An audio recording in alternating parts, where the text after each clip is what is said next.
মাঝে প্রতিষ্ঠিত হয়। এর জন্যই আজকের এই প্রয়াস, আজকের এই মিটিং, আজকের এই কমিটি, আজকের এই কম্বল দেওয়ার যাত্রা থেকে যাত্রা শুরু করেছেন। এই যাত্রা যদি আপনারা অব্যাহত রাখতে পারেন তাহলে পরকালে ওই আখিরাতে জবাব দিতে পারবেন আল্লাহর দরবারে যে আমরা মানুষের তোমার বান্দাদের কল্যাণ করে আসছি দুনিয়া থেকে।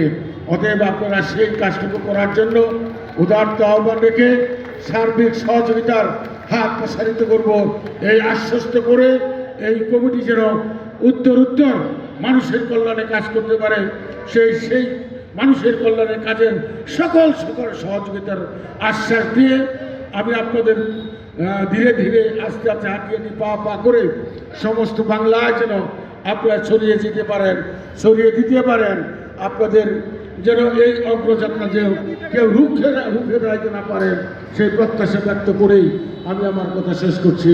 আল্লাহ হাফেজ। বাংলাদেশ জিন্দাবাদ। সকলকে ধন্যবাদ। আসসালামু আলাইকুম ওয়া রাহমাতুল্লাহি ওয়া বারাকাতুহু।